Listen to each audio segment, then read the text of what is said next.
अगर तो अभी उम्र जो है वो 16 17 साल 18 साल है और स्किन बिल्कुल वर्जिन स्किन है, मतलब अभी तक आपने कोई उसके ऊपर स्टीरॉयड वाली मरकरी वाली कोई सख्त क्रीम आपने नहीं लगाई, कोई मिक्स क्रीम्स आपने नहीं लगाई, कोई आपने वाइटनिंग कैप्सूल नहीं लगाया स्किन के ऊपर, तो फिर आर्ची क्रीम हल्की फुल्की वाइटनिंग दे देती है।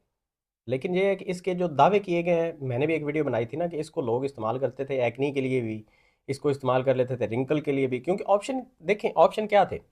एक ये आर्ची क्रीम, एक मीना, एक जोको, ये तीन ऑप्शन थे मार्केट में।